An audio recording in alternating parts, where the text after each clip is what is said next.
Oke, good afternoon, Miss Lucina. Good afternoon, Miss. Oh, hari ini kita akan melaksanakan Evaluasi. untuk agama Buddha. Kita mulai dari primary 5 terlebih dahulu. Ya. Untuk ini, Miss. Bisa dijawab, Miss. Sebutkan apa peran sahabat sejati dalam membantu kita menghadapi ketakutan dan kecemasan dan berikan contoh berdasarkan pengalaman kamu. Nah, menurut saya peran sahabat sejati itu adalah sebagai pemberi semangat dan penghapus rasa ketakutan dan kecemasan. Contohnya, misalkan pada saat kita ingin mengikuti ujian, kita dapat meminta semangat atau motivasi kepada teman kita agar kita tetap atau agar kita tidak merasa takut dan cemas.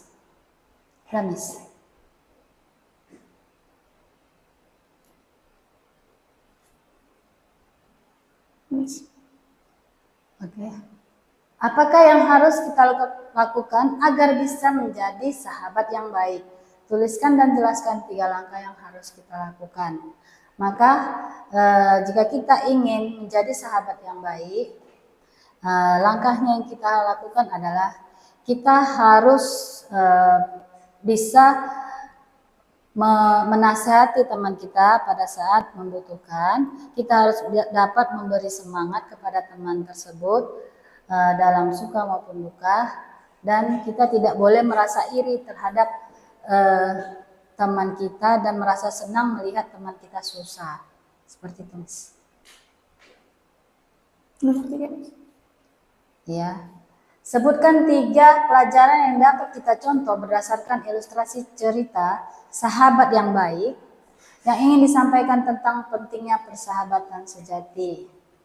Nah, jadi contoh yang bisa kita pelajari, yang pertama itu bahwa sebagai sahabat kita harus bisa membantu dan menolong sahabat kita. Yang kedua, sebagai sahabat yang baik kita harus bisa menasihati dan menjadi pemberi semangat kepada sahabat kita yang sedang kesulitan. Yang ketiga, sebagai sahabat yang sejati, kita tidak boleh iri kepada sahabat kita. Malah kita harus merasa senang kalau sahabat kita senang. Seperti itu. Nomor 4, Miss. Analisis hubungan antara sifat sahabat sejati dan kebajikan yang dimiliki dan berikan contohnya. Hubungan antara sifat sahabat sejati dan kebajikan. Sahabat sejati itu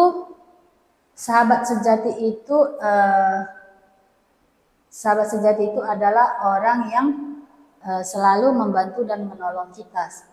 Sehingga salah satu kegiatan yang membantu dan menolong tersebut itu merupakan salah satu bentuk kebajikan. Seperti itu, Miss. Contohnya, misalkan kita menolong teman kita yang lagi kesulitan atau membutuhkan bantuan. Oke, Miss. Sekarang kita beralih ke JHS 1, Miss. Ya.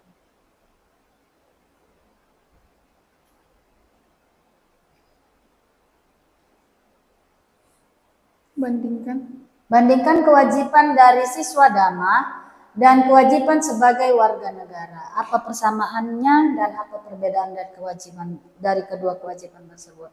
Persamaan dari kewajiban sebagai siswa Dhamma dan kewajiban sebagai warga negara adalah sama-sama untuk berusaha untuk membuat satu kedamaian dan menciptakan rasa saling menghargai. Itu persamaannya. Perbedaannya,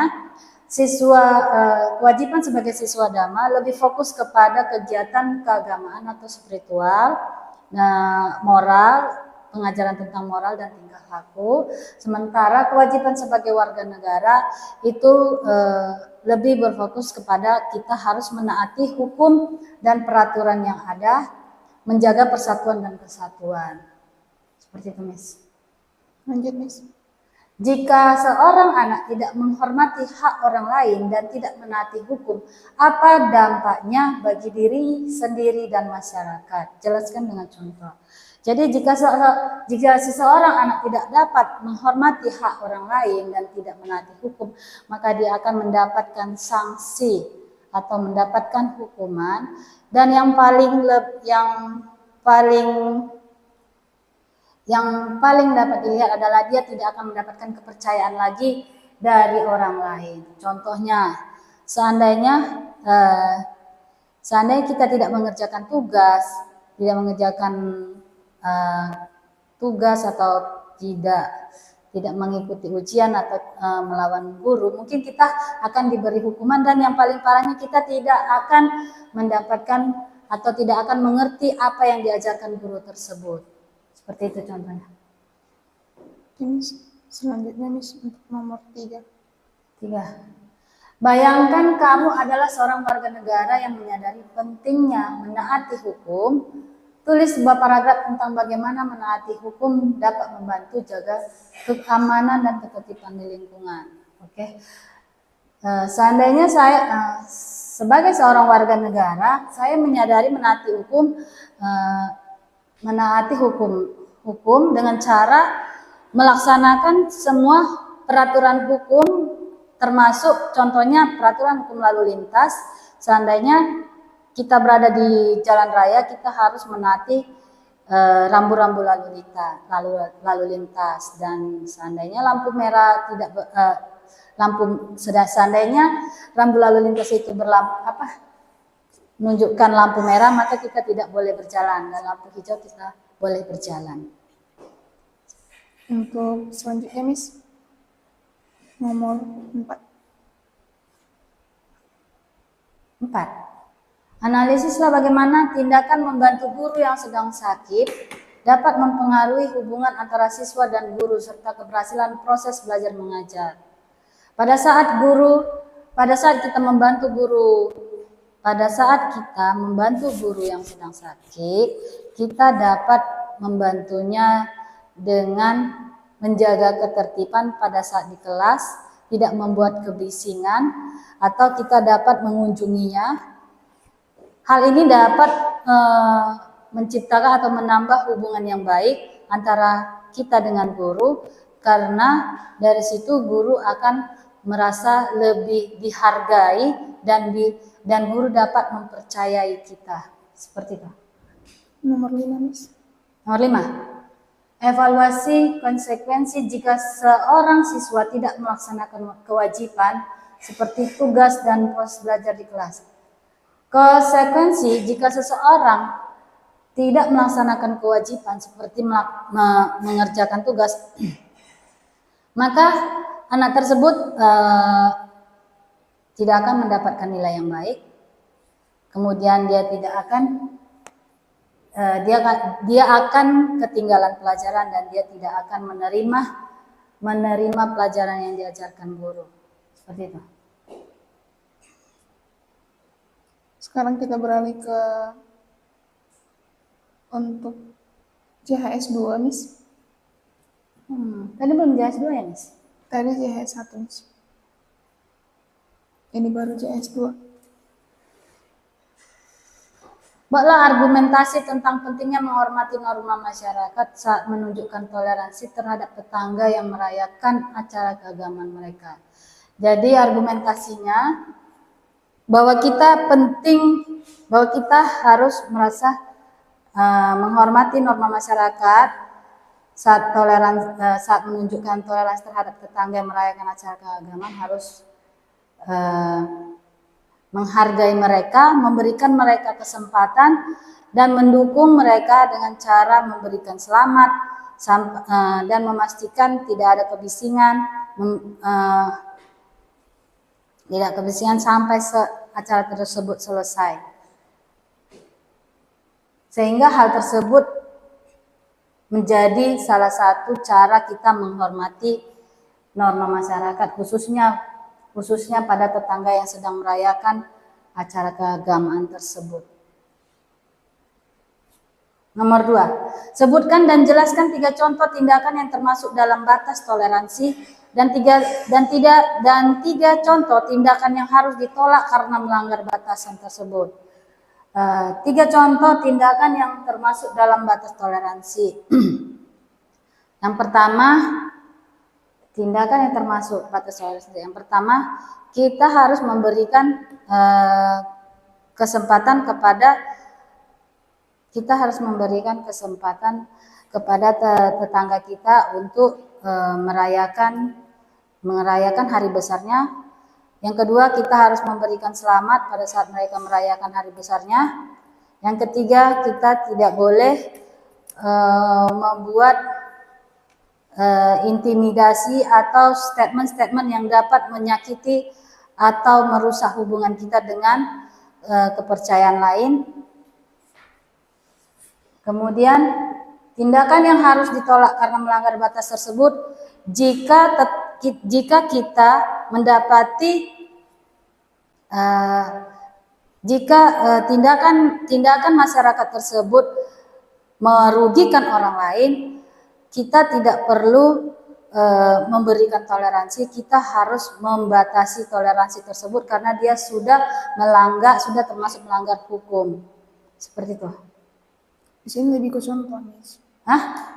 Ini pertanyaannya lebih ke contoh. Jadi contohnya itu apa, bukan penjelasan. Oke, contohnya jika tetangga membuat atau melanggar ketertiban umum, kita harus bisa melapor atau memberi nasihat bahwa tindakan tersebut salah. Kemudian jika tetangga sedang merayakan acara dan acara tersebut membuat kebisingan, kita dapat menasihatinya. Seperti itu. Yang terakhir itu contoh dari tindakan yang harus ditolak atau contoh tindakan dalam batas toleransi? Iya, itu tadi, Miss. Yang harus ditolak. Yang harus ditolak tadi barusan, yang dibiarkan tadi, yang tadi itu yang misalkan tetangga kita mengadakan perayaan hari besar, kita harus memberikan selamat. Seperti itu. Ya kan? Kemudian jika tetangga kita harus memberikan selamat, kita tidak boleh mengganggu dan tidak melakukan intimidasi atau kerusuhan yang dapat mengganggu mereka. Oke, itu contoh tindakan yang termasuk dalam batas toleransi. Toleransi. Yang terakhir yang toleransi yang barusan tadi Miss ulang tadi itu yang ditolak karena melanggar hukum. Boleh ulang, Miss, bagian itu, contoh tindakan yang ditolak karena melanggar batas toleransi. Ya, kita dapat menasihati tetangga jika mereka membuat acara menyebabkan kebisingan atau terlalu lama di atas jam malam yang sudah ditentukan. Seperti itu, kita dapat juga melaporkan ke tindakan berwajib jika terjadi pelanggaran pada saat mereka membuat acara. Oke, Miss. Ada lagi? Ada, Miss. Nomor 3. Bagaimana sikap toleransi yang berlebihan dapat berdampak negatif? Berikan contoh nyata dan solusi untuk mengatasinya. Sikap toleransi yang berdampak negatif itu contohnya misalkan tetangga kita melakukan sesuatu tindakan kriminal, kita membiarkannya dan tidak melakukan tindakan atau melaporkannya ke pihak yang berwajib. Seperti itu. Jadi solusinya toleransi yang berdampak negatif tersebut tidak boleh dikerjakan, dan apabila itu terjadi kita harus segera melaporkannya atau menasehatinya seperti itu. Atau apa, Miss? Menasehatinya. Selain melaporkannya, memberi hukuman, atau kalau bisa masih bisa dikasih nasihat seperti itu. Ini solusinya, Miss? Iya, itu solusinya. Tadi yang pertama itunya. Yang pertama tadi udah sikap toleransi yang berlebihan dampak negatif. Baru yang terakhir ini solusinya. Miss memberikan contoh untuk toleransi kepada tetangga yang melakukan kejahatannya, Miss. Iya, kita membiarkannya. Kita sudah melihat tetangga melakukan tindakan kejahatan, tapi kita tidak memperdulikannya. Seperti itu. Jadi solusinya kita tidak boleh membiarkan tindakan yang dapat dapat berdampak negatif itu dan melakukannya dan jika hal tersebut terjadi kita harus melapornya, kemudian atau kita memberikan nasihat atau memberikan hukuman seperti itu. Apa yang terjadi jika sikap toleransi berlebihan, Miss? Jika sikap toleransi yang berlebihan dapat menyebabkan kerugian bagi diri sendiri dan orang lain. Karena sudah menjadi berdampak negatif. Oke, Miss. Nomor 4, Miss. Penerapan toleransi yang benar adalah menghormati perayaan tetangga tanpa melanggar norma dan ketertiban. Apa kamu setuju atau tidak setuju? Berikan alasan dan hubungan penerapan toleransi dengan terciptanya masyarakat damai, toleran, dan berikan contohnya. Saya setuju. Penerapan toleransi yang benar adalah menghormati perayaan tetangga tanpa melanggar norma dan ketertiban. Karena apa hubungannya penerapan tersebut dengan hal tersebut akan terciptanya kedamaian, saling menghargai, dan hubungan yang harmonis terhadap sesama tetangga, seperti itu. Hubungan dengan terciptanya masyarakat damai dan toleran. Iya. Apa, Miss? Iya, terciptanya kedamaian, hubungannya harmonis, seperti itu. Baik, Miss. Yang terakhir, Miss. Terakhir, dampak positif dan dampak negatif jika toleransi tidak boleh diberikan kepada tindakan yang melanggar hak asasi. Oke, dampak positif toleransi tidak boleh diberikan kepada yang melanggar hak asasi manusia. Dampak positifnya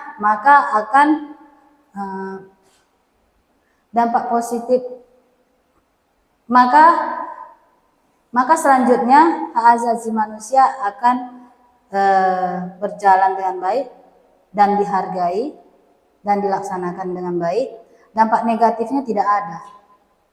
Karena kalau toleransi itu diberikan kepada tindakan yang melanggar hak asasi, tidak boleh diberikan kepada yang melanggar hak asasi manusia, itu baik. Seperti itu. Jadi tidak ada dampak negatifnya. Tidak ada dampak negatifnya, Miss. Iya. Baik, itu Miss. dampak positif.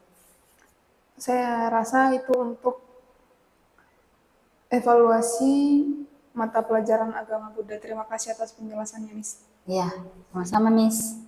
Selamat siang.